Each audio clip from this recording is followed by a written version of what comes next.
Cheers, Worcester. It's January the 9th, 2018, and this is 508, a show about Worcester. I'm Mike Benedetti. This is Brendan Milliken. How's it going, Mike? Brendan, it's going okay. We're distributing the show this week via Unity Radio 102.9 FM, WCCA TV channel 194, YouTube, an MP3 podcast. I think you covered just whatever you some kind of live streaming. We have a Facebook account, Brendan. We have a Twitter account. Now, correct me if I'm wrong. You did some math, right? And you were able to figure out exactly what we're transmitting. We are broadcasting at 0.0000001 gigawatts to Worcester, Massachusetts. That's a lot of power right there. That's right. What do we have lined up for the show today? Today we're going to talk about Worcester. This is a show where we talk about Worcester. Today we're going to talk about Worcester. And mostly I think we're going to try to understand how to do this show on this radio thing and not screw things up too much. And by the way, we should thank Hank Stoltz, who's going to be sitting over there quietly engineering this episode of the show. Today, Brendan, I want you to tell me a story. I want us to tell each other stories. You know, we understand things, obviously, through stories most of the time. And a lot of the time, the stories fade into the background. We get lost in those stories. So I want to turn up our story sense up about 10% and talk about what are the stories we use to understand Worcester. Are they current in 2018? Were they ever accurate? Probably not. Yeah, like this is the kind of stuff that I'm curious to talk about. Like right now, we talk about the Worcester Renaissance, right? We talk about one of the stories that we use to understand Worcester, or a story that we struggle with especially, is Mike Gaffney's time on the Worcester City Council. Obviously, a lot of things happened that were not Mike Gaffney related during that time, but we should call that the Gaffney years as a good shorthand. Mm-hmm. A story which is very hard to integrate into the larger story of Worcester, so much to the point that it's almost like the Star Wars Christmas special of Worcester politics. We don't actually need a Wookiee Christmas to explain this is anything. The thing. Yeah, this is the thing. Is like if you were explaining Star Wars to your friend in 1984 or 2014, you would never bring up Wookiee Christmas. You would just kind of neglect that part. Not because it's like terrible. Like the Star Wars Christmas special is terrible. I don't want to insult Mike Gaffney by saying like he's as bad as the Star Wars Christmas special, because he's not. I'm just saying it's a part of the story which is hard to integrate into the larger thing. And it doesn't add anything. That's really the important part, I think, is that yes. Worcester is this really interesting city in that because it's somewhat provincial in a way, but a lot of us have been here multi-generationally, right? So we adopt these stories, and we actually have this sort of this oral narrative that defines us. Some of those stories are completely made up and it's nonsense, but a lot of them actually are the aspects of our personalities and our city that give us some direction. And I think it's really easy when you look at you were using Councillor Gaffney as an example, that you get this period of time. If you take a step back and look at it, does that add anything to the conversation or the long-term story of the city, or is it something that can just be cut loose? And maybe it's taking up some space in our heads where we should be focused on something else.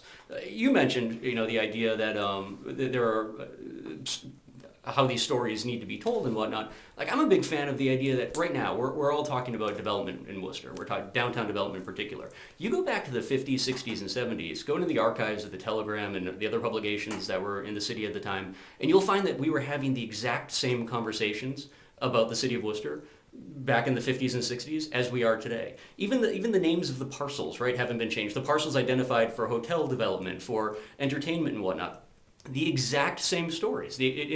All these plans were just put in limbo, put in not kryptonite, carbonite. Frozen in carbonite. And this is kind of, I think, where we do ourselves a disservice. The cynics among us will say that's because we're the consummate failures here in the city of Worcester. The reality is that there are outside forces, most oftentimes economically related, that stalled all of these processes in one. And your theory is that it's mostly the RICO Act? Well, I think that's also is another side part of that too. Is you go back to the 70s, and there were a lot of RICO investigations that seemed to stall the large-scale development in the city of Worcester. I love this theory. This is my favorite theory of Worcester economic development. The theory that, like, at some point the drug money dried up, so people stopped laundering money through downtown Worcester, so everything was just put on hold for a couple of generations. Or it wasn't necessarily the drug money dried up, it was that the feds realized that's where all the money was coming from. Yeah, okay. Sure. The drug money didn't drive up. Just the drugs to downtown development pipeline was shut off. But regardless of what it's taken for us to get to where we are, and I love this kind of conversation because as a lifer here, I've genuinely never felt better about the city of Worcester. But I also think it's incredibly important to keep an eye on that institutional knowledge and the background and understanding to get how we got to where we are. Sure. And those are the things that I think get lost because we get so tied up in the day-to-day mundane aspects of personalities, identity-driven politics and whatnot, that again, just don't add anything. They're not worth retaining. So it's time to start retconning. Well, I think I disagree with that statement that they don't add anything. Like, they can be helpful ways to understand what's going on. They can be great shorthand for understanding what's going on. They can also be a huge distraction, and they can be completely wrong.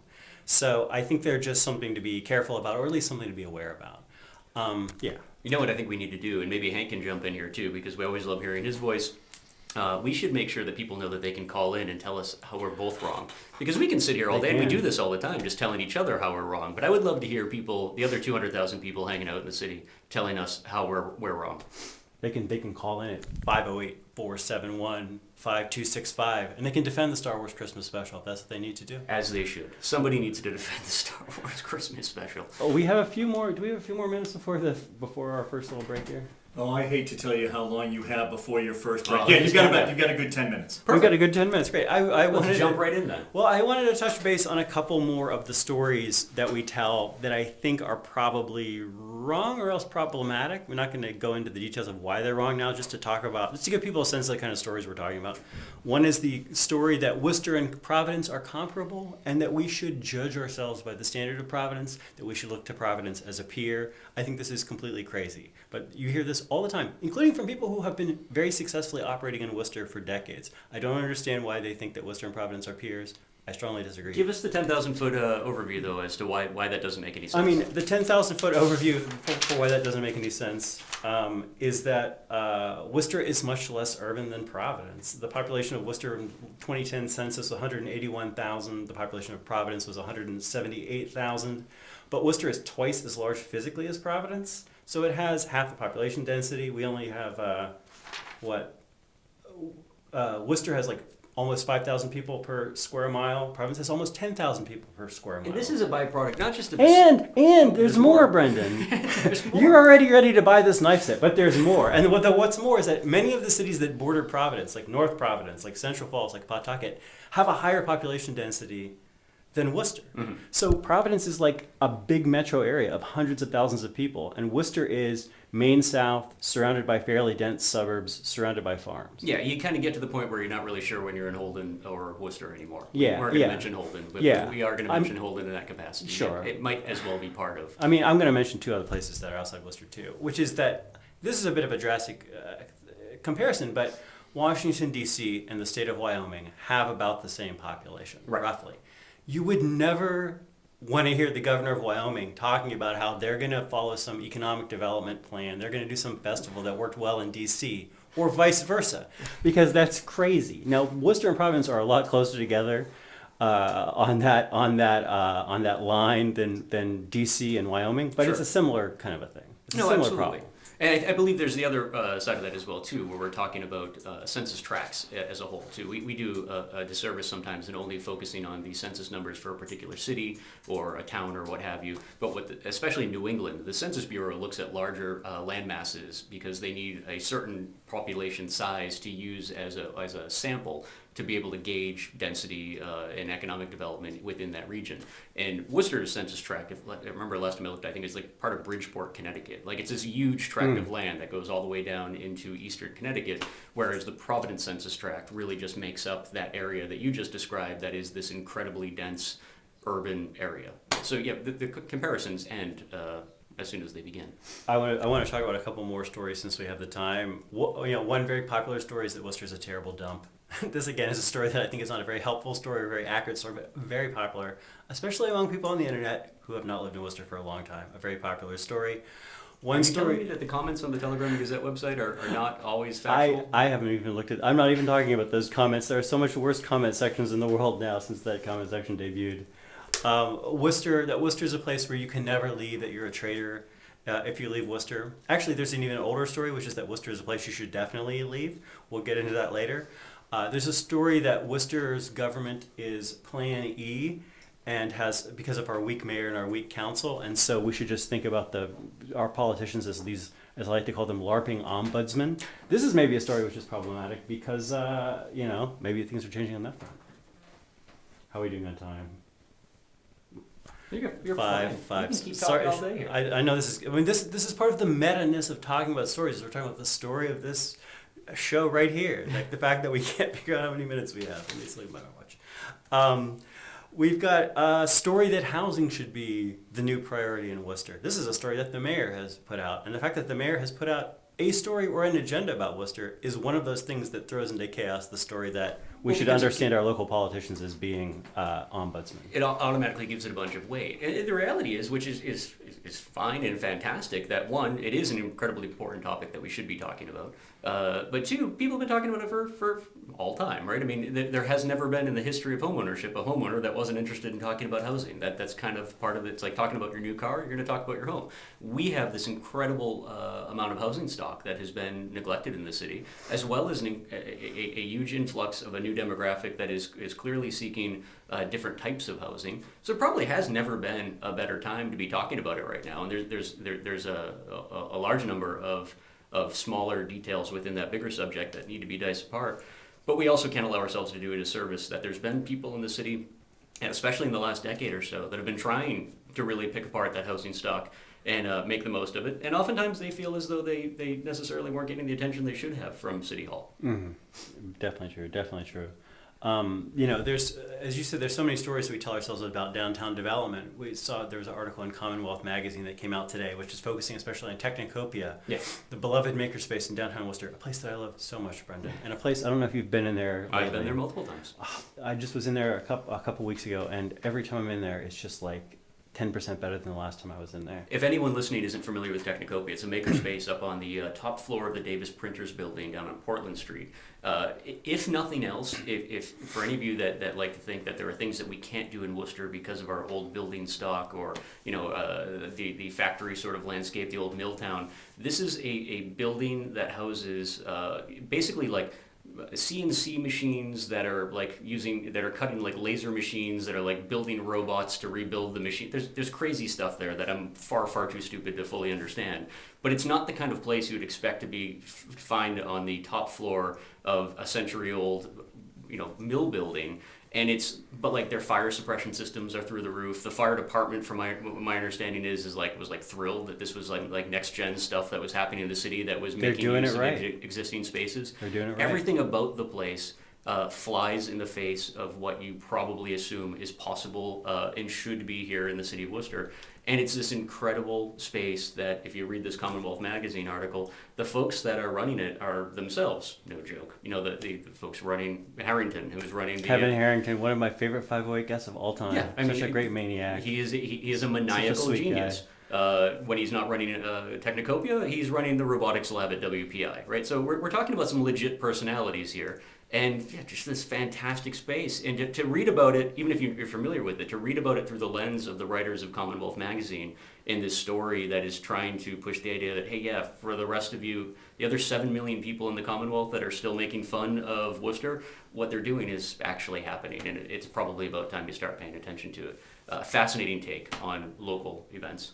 There are so many, there's so many other things we can just, that are part of that story. The restaurant scene is a story which I completely do not follow, but I know is an important story to Worcester, an important story to a lot of people. And we will definitely get into that today because there's some items coming up on tonight's council agenda that stand to impact that. Sure. The sprinkler factory is like expanding these days, and the sprinkler factory had such a has such a dramatic arc over the last 20 years, I guess, of feast and famine over there, and to see them back in feast mode is spectacular.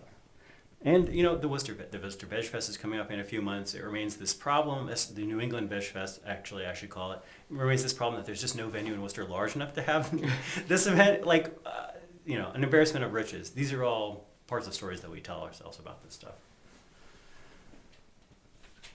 And now, Hank is taking us to a break over there, and Brendan and I are going to talk to the people watching on television with this camera. I'm going to suggest that I think... This needs to die for today. Do we need to not video it at all? I think so, yeah. You're looking like you're getting distracted when you're going back and forth between your notes and that. I want to do it. I want to put it out there. Blast from the 508 past. Do you remember the one episode that you can literally not understand any of the words because it's mostly static? Yeah. So this is not going to be worse than that. There's no way it's going to be worse than that. But the lack of visual for the camera audience versus the folks that are going to hear something disjointed because it's only audio Right. through the radio. Right. I'm just not getting your sultry NPR voice. All right. Well, I will move into sultry NPR mode then in the second half. Well, at least give me a shot here. At least give me a shot. How much time in these breaks are? You good in 60 seconds, or you want a Perfect. little bit more? No, 60 that's fine. seconds, we'll come back.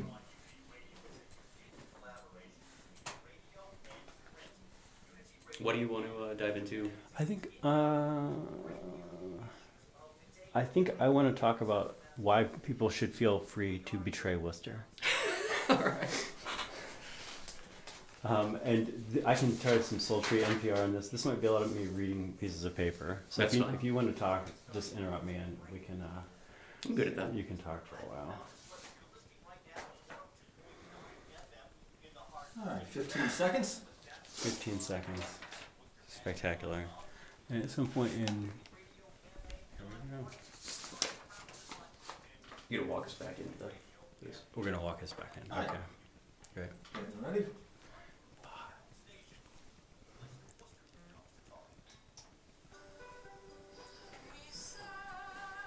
What is?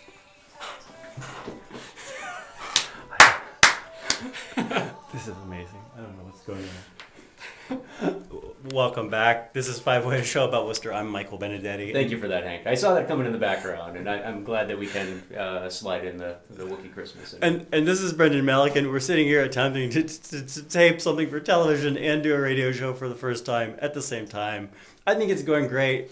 Everyone, I hope you're having a good time. If you want to call up and tell us whether it's going good or bad, you can call us at 508-471-5265. I want to talk about the oldest story, Worcester's oldest story about itself. At least This essentially is the story of Worcester right here. yeah, this is at least of the sort of Eurocentric part of Worcester history, which is the history part of Worcester history. Worcester, like a lot of places, there's people take a great deal of pride in their Worcester roots. Sure. Like you yourself, your great-great-great-great-great-grandparents or something were probably born in Worcester, Doesn't right? go back that far. Whatever. But, yeah. But you've got like Worcester roots. I don't have. No, as far as I know, my family has existed in County Clare in Ireland and Worcester. That's it. Like, Yeah. I mean, they've spread out since here, to other parts of the United States Sure. and other parts of the world. Sure. But like from a lineage perspective, yeah, it was County Clare, Sure. Worcester. And I think that those sorts of roots are terrific. I think that loyalty to a city in general is terrific. I think they're also kind of weird. I mean, Well, we can be honest about it too. They are weird to me, but I don't know that I've Yeah. had a typical life. I think that because of Worcester's proximity to so many other large cultural centers, like New York, Boston, even a little place like Providence, people tend to get frustrated when somebody in Worcester is doing something amazing and then they say, I want to take my career to the next level. I want to explore different things about life. I'm going to move an hour away, 4 hours away, around the world. And I hear people sometimes kind of like guilt people. Like, you're betraying Worcester. Like, come on, man. Sure. Are you really going to leave Worcester? Are you really going to do that? But I'm here to tell you, ladies and gentlemen, that when you say that, that's not the Worcester spirit. No. That's the exact opposite of the Worcester spirit. Because I want to read something from the old Worcester website about the Worcester Fire Department. This is how they start their history of the Worcester Fire Department.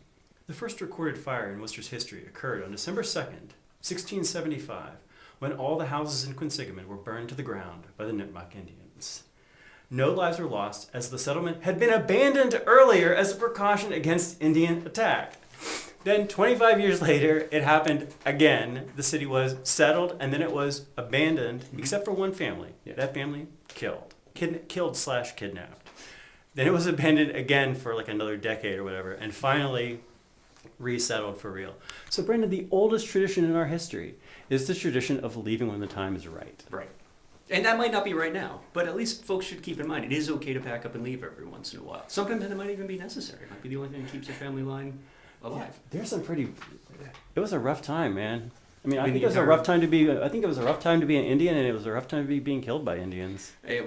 Clearly out here, but we put things together. General Gage finally put eyes on us and realized that we were not to be trifled with, and the rest is literally American history.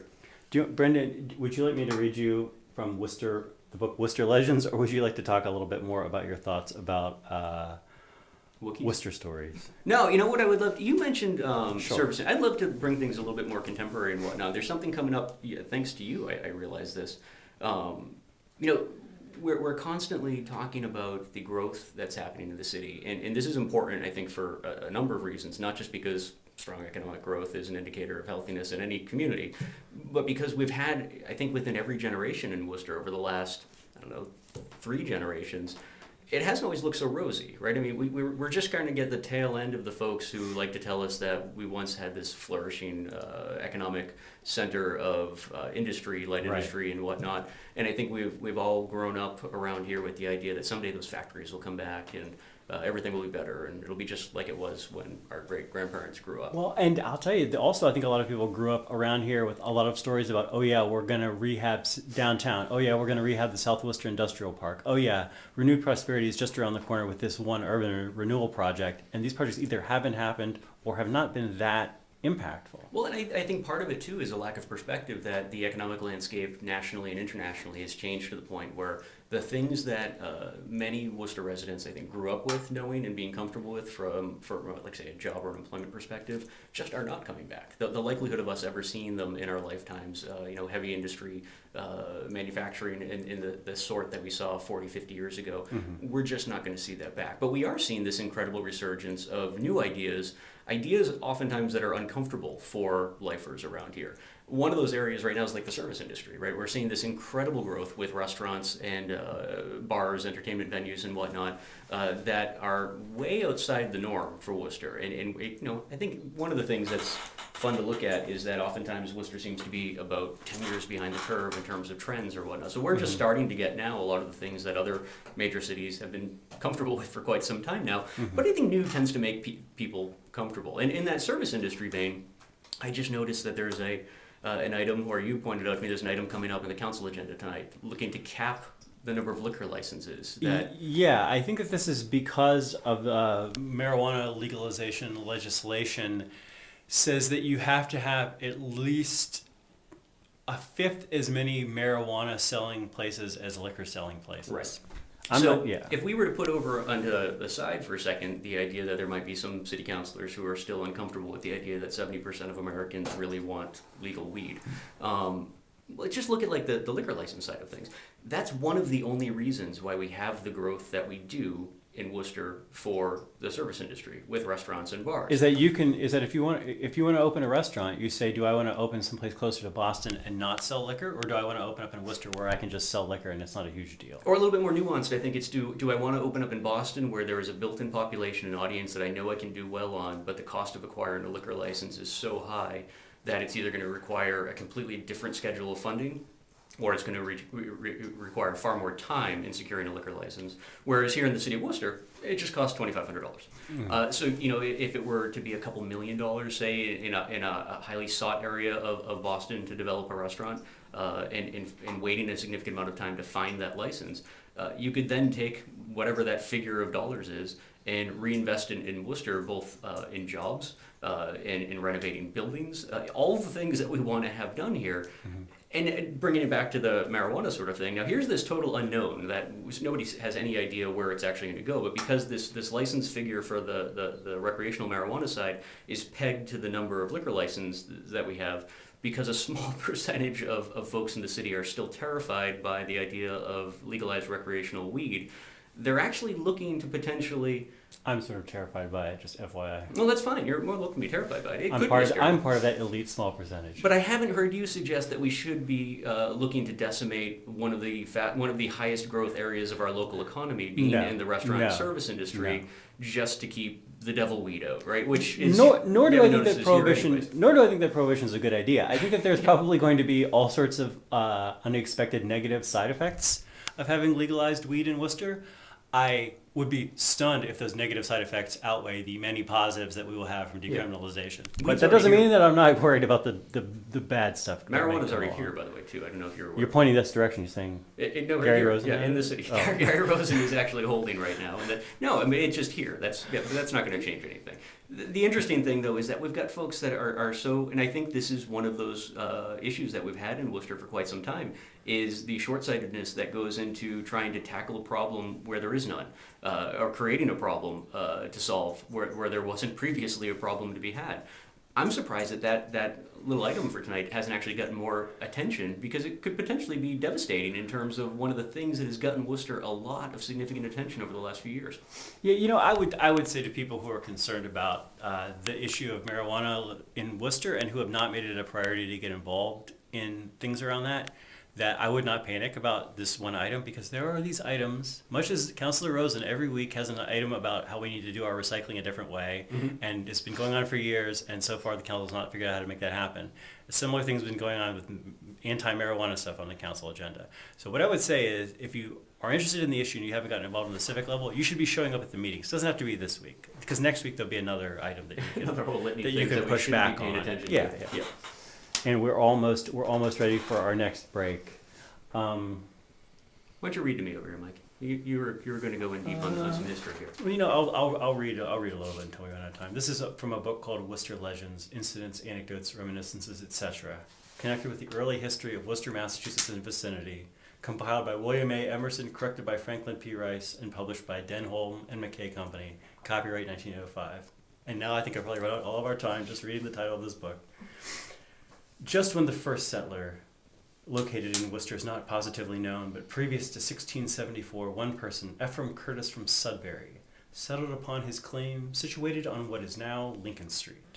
Other settlers soon followed, among the more noted of whom were Captain Daniel Gookin of Cambridge, Daniel Henchman of Boston, Thomas Prentice of Woburn, and Lieutenant Richard Beers of Watertown. And he just goes on to talk about, that it seems like everything was going really fine for, as it turns out, about a year. And then all hell broke loose. Everybody left. Everything was burned down. And then it's put back together. On account of the threatened Indian depredations, the settlement remained deserted for several years, about 10 years. But in 1684, a second attempt at settlement was made. And then the third attempt at settlement was 1706. Fascinating. It is fascinating. We're going to take a break. You've been listening to 508 on Unity Radio. Where do you want to go from here? I want to talk about ones to watch. Yeah. I don't know that I want to read this book. I feel like I could read this book if we really wanted to dedicate 10 minutes to it. No, you don't want to do that. Yeah. We've done episodes that were this bad before. We've done so many episodes. People watching this at home. Remember the one that we did with the Buddhist rallies? Hank, how long is the next segment? Your next segment in length will be about 10 minutes. Okay. Just ID for me the things that you want to actually take off. I want to go through ones to watch, and then we can talk about whatever. And then the final segment, I want to talk about future guests and future plans. Okay. So, ones to watch isn't going to take a long time either. So we could pull that out so I can see some of those people. Oh, sure. Yeah. There you go. Yeah. Hank, how are things going around the station today? I would say that things today are going quite well. Thank you for asking. We're excited about the launch of a new program, and so that has really raised all of our spirits here at Unity Radio. It's very exciting. This is actually, we haven't done what we would normally do on 508, which I think is start on the street and then walk the camera up the stairs. This is like an administrative building at Becker, where we are. You've disclosed our secret location, yes. Yeah. And they have put us in the attic in the IT building. Yeah, it's pretty interesting. I remember years ago when Micropower FM was, a glimmer in the FCC's eye, and it's excited to see that Micropower FM is a thing in America. Well, it really is, and a lot of the people who have been using those low powers, of course, have been churches. So sure, I don't know how many people are sort of doing what we're doing, which really is this community talk show station. Right. So a lot of stuff about to see how it goes. Right. So you have the Worcester Magazine show, and you have Gary Rosen's doing a show, and you're doing a show every day, and Dale LePage is doing a show, and all these other people talking about Worcester issues. It really is talking about Worcester. You can't get local enough for us. That's right. Well, actually, I guess we have to introduce this on the air, this next segment. I don't know if I want to talk about the details of how the Pulse is redesigned, but the Pulse is really redesigned, man. It looks fantastic, too. They did a good job with it. It seems like it's aimed at a completely different demographic. It's like no ads about tanning. It used to be so much stuff about tanning in this I think magazine. we have fewer tanning salons in Worcester. That's I don't know what it is. You know, I used to always. My impression was always that the target demographic was targeted at women Very in their pale early people. women in their early 20s. But women in their early 20s used to tell me they thought it was dedicated to guys in their 40s who were trying to figure out how to date women in their early 20s. I think, no, And that's why I think the sleazy sense that it used to have. Yeah, this is the kind of prep we do on this show. Underlined in crayon, the highlights of people. Yeah. You know, time, it is, I don't know, are we just getting old or is this list changing? Like, time was like everybody in this list was like already on our show, and now it's like people They're all have never even half met. my age. It's very exciting. It's very exciting. How many minutes? 30 do we have? seconds. 30 seconds. 30 seconds, ladies and gentlemen. We're just flipping through the Pulse magazine. I say good job with this redesign, guys. Cool. People to watch in 2018. Yeah. Oh, yeah. Oh, yeah. And there they are. Can you give me a countdown? We'll do 10 minutes about this. All right, 20 seconds. All right.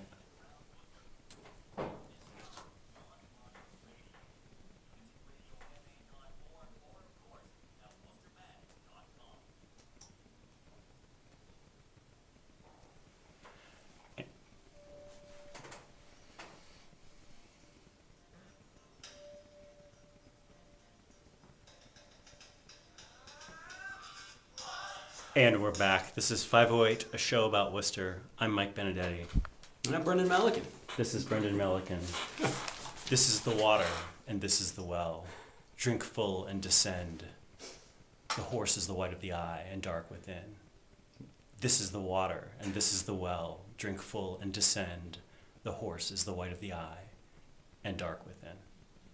Brendan, one of our oldest traditions on 508 has been to read the Pulse magazine's annual people to watch, ones to watch list. It used to be because like you and I were on this list, and like a lot of the regular panelists on the show would be on this list. So I think that's how it started. It was mostly just to highlight a lot of the folks. It was always people who we were talking to, and I love looking at it now because, well, one, most of the people on this list are like half my age, and two, like, I haven't met most of them, and they're all doing some really, really cool things. They are. It's very inspiring. So I'm just going to read you the highlights. Oh, and I think another one of our traditions is that we always promise we're going to interview them during the upcoming year, and then we never interview them. So We're just I'll gonna let you promise down one in again. advance. We're definitely going to interview them this year. Yeah. Here we have Elizabeth Wambui, who is 31 and the Director of Development at Nativity Schools. Currently, she's also sitting on the board for the city strategic plan and doing a ton of other stuff. We have Italo Fini, who I always think of as such a rogue individual. 18 years old, Dante Comparetto's campaign manager, infamous young Worcester activist. Alexis Santiago, 22, creator of Paseo, an upcoming app that will revolutionize the world of grocery shopping. Tom Matthews, 23, PR guy for the Railers. A guy I know, my Facebook friend Tom Matthews. Good job, Tom. A good man. Definitely. He's actually done a really great job with PR for the Railers thus far. I've been super impressed with the content they're putting out, just trying to keep the city amped up around Have you gotten to see a Railers game yet? No. It's okay to say no. Sorry. I mean, let me tell you this: those settlers back in 16 whatever, they were not watching any professional hockey games. It's an old Worcester tradition to ignore professional hockey. Feel okay. I feel much better about this now. Feel okay doing it. I promise I'll get to a game soon, Tim. I saw the inaugural game of the Railers. That's just because I actually care about Worcester, Brendan. Well, maybe you could have caught me some tickets and I would have showed up too.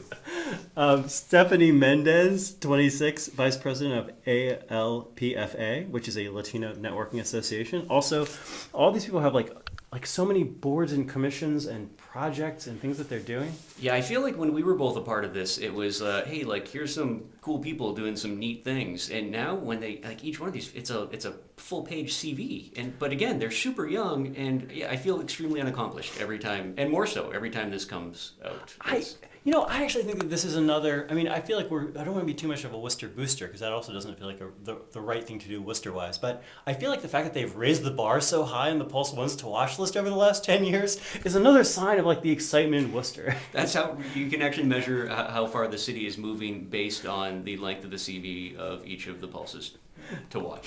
Here's Matt Achilles Cross, 20. He's a DJ. I'm just gonna say that. I'm gonna kind of throw some shade on these guys and just kind of not play them up so much and talk about all the cool stuff they're doing. Here's Aaron Goldstein, who is 35 and a chef, forming his own concept at Noah's Table, which will include the creation of a cooking school in Worcester. Do you know anything about this? No, not Noah's in particular. No. I'm always so disconnected from restaurants in Worcester. I'm not the person to ask. Here is a group called Another Theory Productions. They're an independent film company. They've completed multiple films, shorts and full features alike. And 2017, they say 2017 has been a big year for us. We hope to keep growing as people for the better. Here's Olivia Francois, who is 28 and the founder of Breaking Bread. This is a ministry out of Straight Ahead Ministries on Main Street, where sure. they are collecting food and backpacks and coats and all the kinds of things that people do collections of and redistribute them. And I tell you, Brendan, from my small amount of volunteering I do, there's a ton of stuff in Worcester. There's a ton of food and clothing in Worcester. And there are a ton of people in need in Worcester, and it is those volunteers and those organizations that bridge the gap between that big pile of stuff and it getting into the right hands. The thing that's always impressed me about the Straight Up Ministries group is the number of individuals there that have like real serious stories behind them. They're not folks that just were interested in volunteering some time. There's some young people working over there that have probably seen some of the darkest aspects that humanity has to offer, but have managed to spin their lives around full 180 and pull off some really, really incredible accomplishments. Yes, my hat is off to all these folks. We also have Nassim Aude, who is 24, the CEO of Alpinax, which is a drone company doing different drone things in the Alps. That drone he's holding in that photo that you can't see because this is radio, it looks terrifying. It looks like a sweet weapon. Whoever is at the Worcester Police Department fielding all of the UFO phone calls over in the city of Worcester, Nassim is your guy. That is a terrifying thing. This is what we need to have in the next Star Wars. And we need him crazy fan blade on weapon. the show and flying that in this tiny studio. We should totally do this. Well, there's the ones to watch, Brendan. These are the people that we should keep under intensive surveillance in 2018. Thank you for that. Yeah.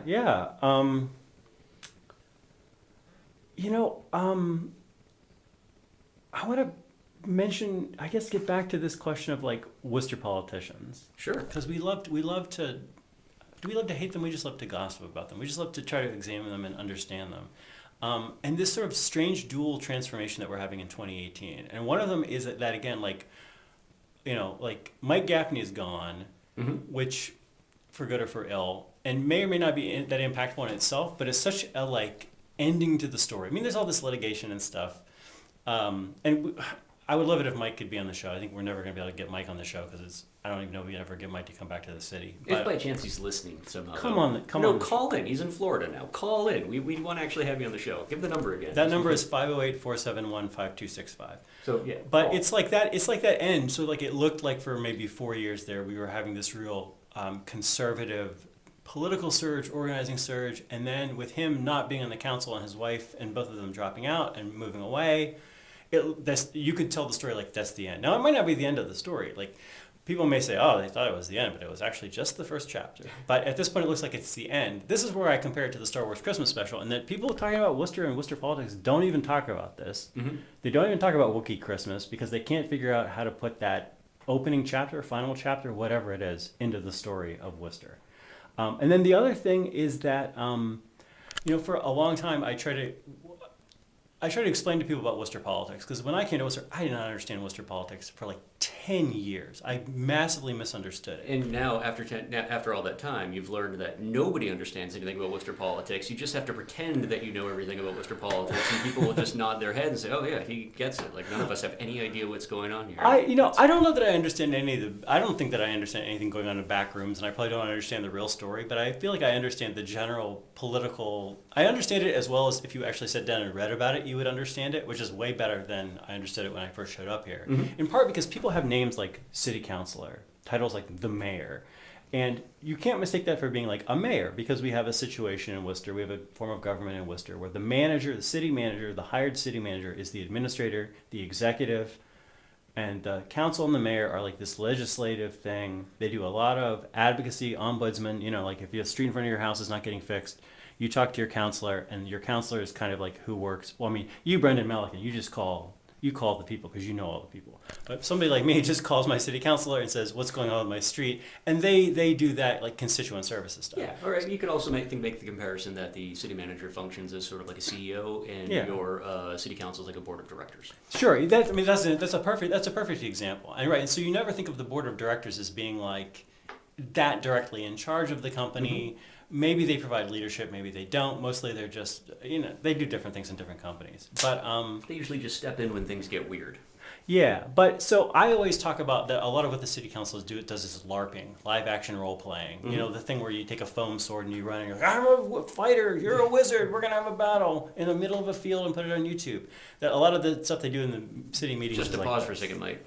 99% of the people who are listening to this radio station have no idea what LARPing is. Oh, But I trust hope us, that it's a real thing. My secret wish is that 99% of them do know. understand what LARPing is, and they find my characterization of LARPing to be offensive because the LARPing they did last weekend was sweet, and they didn't put it on YouTube. So I always say that that if you think about these guys as LARPing ombudsmen, that is an oversimplification and it's kind of glib, but it gets you way closer to the truth than thinking of them as the mayor and the city council, Sure. which is what they are, but which is not like in a different city with a different form of government. But you were telling me that you were a little bit surprised or somewhat taken aback at Mayor Petty's sort of like, I guess, re-inaugural speech where he talked a lot about housing policy and like housing needs to be a priority, home ownership needs to be a priority, because this is like taking a leadership role on like a real issue, which is not what a LARPing ombudsman would do. Yeah, no, and I think that's what's fascinating about it. It's so the last time I can remember a inaugural address that felt like it had some substance to it, say, was when Joe Bryan was elected mayor. But it was a different time in Worcester, and so I think a lot of the things that were being focused on were more hypotheticals, they were more philosophical, it was more about identity and what have you. I feel like Joe, in a weird way, Mayor Petty has gotten kind of beat up a little bit in certain circles because the items that he honed in on, particularly in housing, are not like the most exciting necessarily or attractive issues to be focused on, but they're the core of of the city, right? I mean, like something that is as seemingly boring as housing. Your housing stock is really how the city is defined. That's going to be the one kind of building that the majority of people coming through the city see. It's going to be the one kind of building that the people living in the city experience firsthand. It impacts everybody, but then it's also where you start looking at the value of the city overall, right? We just finished up having our annual massive conversation about tax classification. The residential side of that is usually the most vocal and opposed to any changes being made to their tax classification. But the value of to those properties is very much what determines how that classification plays out. And as you go down the list of all the things that the housing issue touches, whether it be perceived or potential growth in the city from the residential side, which by all accounts it seems when our next census comes through in 2 years, we are going to be probably surprised by how much growth we've actually managed to capture in the city, or the quality of the housing from like the old three-deckers that we don't even really think about as locals anymore, but are these incredible the gems that we have that in many cases have just been kind of plastered over with vinyl siding and forgotten about for decades, but are these beautiful testaments to the fact that Worcester was like this multi-generational city where entire families would occupy the same building in the same neighborhood for generations to come. And we've just kind of forgotten about a lot of that. It's not to say that we have to go back to all of those ideas, but we need to, again, sticking to the idea that the thing that you and I usually discuss are the stories of the city, that we need to pay respect to them,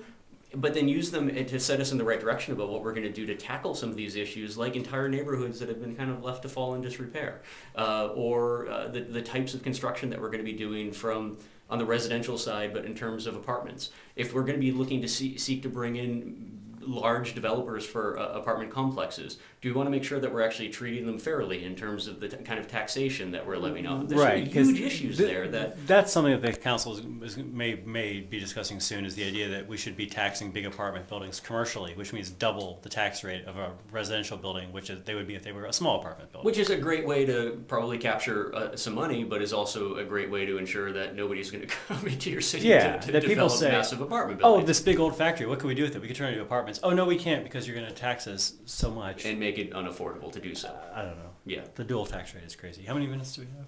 We have 2 minutes left. Brendan, in 2 minutes, I do lots of things in 2 minutes. Oh, yeah. Tell me what you'd like to see me do in 2 minutes. Here's what I would like. I would like to hear you do something in 2 minutes. My takeaway from reading about the mayor's housing address was that he wants to see more home ownership in Worcester, and the council will be doing stuff on this. Do you think do you think we should be encouraging home ownership? I always worry that we over encourage home ownership in this country. I think there's, I say this as a homeowner, right? I think there is an odd fascination with owning a home in the United States, but I think it is related directly to and becomes necessary in the sense that we don't have as many stabilization programs that, say, like European countries have, that make being a renter much more viable. When it comes to being a homeowner, it becomes this sort of long-term gamble where you're looking at that equity that grows over time and figuring that into being like the core of your personal portfolio. So barring some massive shift in the form of government that we have here in the United States, which I don't see coming anytime soon, I think homeownership is kind of an important thing to focus on as being representative of the health of a city like Worcester anyways. Okay. Yeah, Huh. I mean, I think it is an important thing to be focused on, and I think there's some huge areas there where we really haven't tapped into potential. Thank you. We know we're going to take a break, but we'll be right back. I'm so unable to tell the time here. I should have brought a second watch. So the red counter up there. Is that what? That's all right. Is Yeah, that what we it got, is? so it's 1:49, but that's all right. I mean, I can just follow along with you guys too. Huh? Okay. And our final segment is like how many minutes long, probably? So we'll come back. It'll be about 51. So you'll have about 8 minutes. So. Okay. All right. So the last section, let's talk about guests that we want to have. Let's finish up a little bit on the housing stuff. Do you want to talk about housing? I feel so unprepared. I'm happy to listen to you talk about housing. I have nothing. I mean, you don't need me to say anything in response, but I have nothing to say in response. I'll just let you know when I'm bored. Yeah. All right. Good. Unity Radio. So, ladies and gentlemen, watching on YouTube, we have microphones. We have these headphones right here. This is a real. Ear goggles, they're not headphones. Is that what they What else did you have to you want to do other than housing? I mean, again, like we could talk about any of these things for like 25 minutes. What do we want to talk about? 10 minutes, I think, is a trickier topic to me.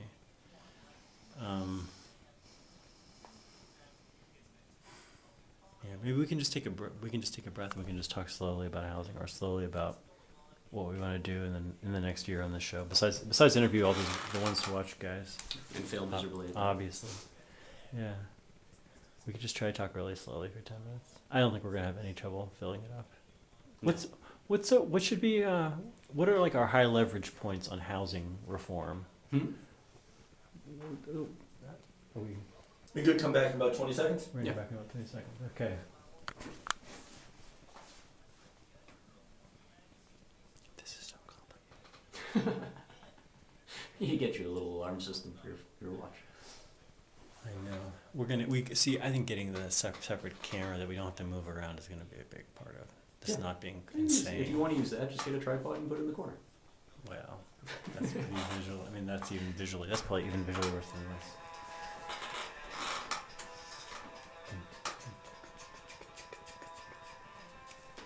And we're back. This is 508, a show about Worcester. This is Brendan Milligan.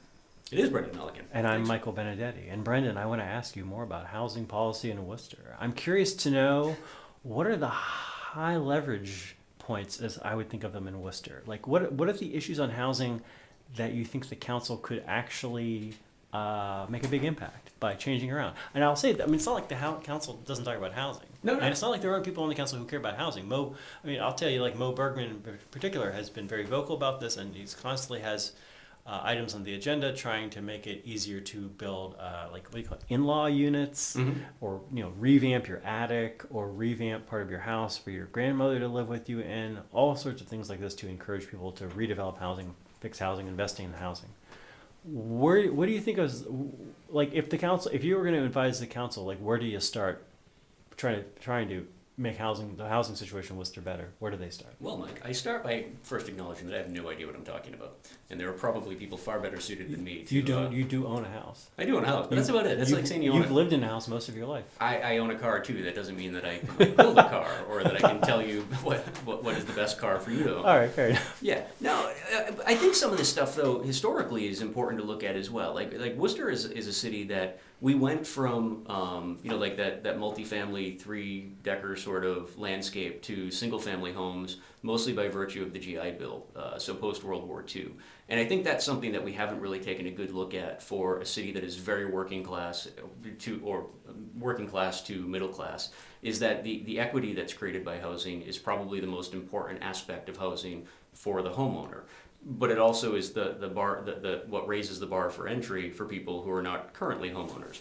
So like if you think today, like how does the average person go out and buy a house? Like a working class, middle class person, it's probably in many cases going to be either like your parents gave you some cash to make that happen, you got married so you had some cash on hand that you're able to use for a down payment for a house. But like now let's say like Worcester, some of our best and most significant growth comes from immigrants to the country that are coming here not under the best of circumstances. Folks that are coming here under like refugee status, that are coming from places that we've managed as a country to screw up. So like, hey, come on, and Worcester is a great place for them. And thankfully it actually enhances our culinary scene quite a bit as well too. So it works out for everybody, except in this one capacity of like, how do you become a homeowner? So I think that equity side is really where the city council should be putting a lot of focus on. We've spent years now discussing ways to help people transition out of things like public housing. I'm a firm believer that that's a part of that component, right? Like instead of just viewing the folks that are in public housing as being renters, and unfortunately I think that there's a large swath of the population that views them as a burden on the system because they are there multi-generationally. We should be finding creative ways to make sure that the folks that are in public housing that have an interest in owning their own home, that there's a way for them to make an investment in the public housing system that is viewed by the housing authorities as, say, like an equity program, so that they could cash out at some point in time and then have that same nut of cash that a middle class multi-generational resident of Worcester might already have on hand to be able to buy their first home. And I think there are a lot of avenues like that we haven't actually looked at. And what ends up happening, so you went back to earlier, you were talking about how the council oftentimes functions as that sort of ombudsman for Right. The local voice. I think oftentimes whenever we have conversations about whether it be housing issues themselves, whether it be the taxes associated with housing, the loudest and oftentimes most correct voices that we hear from are the folks that are on fixed incomes, that are worried of getting priced out of their homes, have legitimate concerns about how they can stay solvent in their homes. But it's a relatively small population. And I think that we also oftentimes do ourselves a disservice by not going above and beyond and making sure that their concerns are taken off the table before anything else, right? Like, so if you've got somebody on a... So you just say, like, we're going to change this tax situation around so that fixed income people, you guys are good, your taxes are not going to go up too much. Don't worry about it. Now let's worry about everybody else. Like, and that should be the easiest thing to do, right? Like, go down the roster of the folks that are on a fixed income, like starting by age, and say, yeah, nothing to worry about.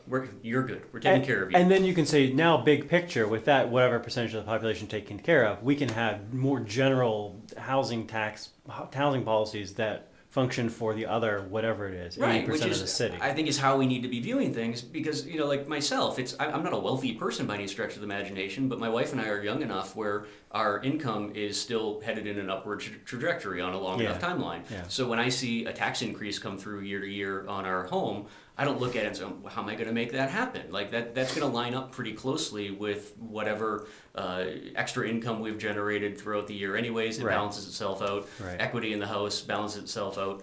But I can totally see why if you're on a fixed income, that would be the most terrifying thing in the world. You're talking about something that literally breaks the bank. So the city should be taking that off the table. That should be the first job. We can't allow ourselves to be scaring folks that are quite literally existing against the ropes because they are on a fixed income. Mm-hmm. And then the next step is actually taking a look at, I think there's some folks in the city who have been trying to get the city to pay attention to this for quite some time now. We need to not only be focusing on downtown. Downtown is taking care of itself from a residential perspective by virtue of all this new construction. And it's incredible. Right. I mean, we should say it's taking care of itself because it's been taken. I mean, people have spent a lot of political whatever to get downtown moving in the right direction, and it's moving now. Totally. Good. A ton of political capital has been spent, and for all the right reasons. We've got a lot of great developers currently, shovels in the ground. A lot of them are actually starting to button up their projects now, and things look fantastic. Now I think is the time to actually start ticking off a few adjacent neighborhoods to downtown and figure out which ones are best suited for revitalization. And the three-deckers in particular, there are some options there that I think we really need to start studying. Southie in Boston is probably my favorite example, just like Worcester. All three-deckers, they're all condoed out. And each one of those floors of a three-decker is worth 2 or 3 times what your average single-family home in Worcester is worth, stacked on top of each other. It just makes, and I know the economics are different in Boston or whatnot, but there seem to be some really great ways that we can lower the bar for entry into the housing market for new buyers, but also be capitalizing on our existing housing stock in a way that makes for everybody involved as profitable as possible. Brendan, thank you for that wisdom And I made that all up. eloquence. No idea what I'm talking about. We have about 90 seconds left, so I want to say that we are going to keep doing the show weekly. It's been Until Hank tells us not to. and we'll figure out how to do it so that it's not like juggling a bunch of plates or whatever, spinning plates, juggling plates. I don't know which is harder. We're going to throw up some Twitter polls about future guests. We got a bunch of different people who have said that yes, they'll be on the show. And so if you go to twitter.com/508Worcester, you'll find our Twitter account.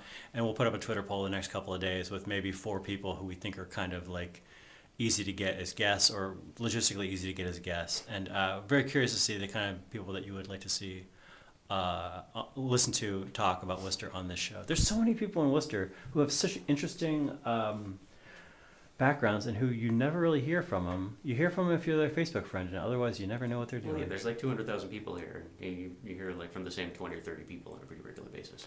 We're going to try and fix that. Well, this is Brendan Malikan. This is Hank Stoltz. I'm Michael Benedetti. pieandcoffee@gmail.com is the email address to complain and send me mean things. We will talk to you next week. It's a miracle. Take care, Worcester. Bye, Worcester.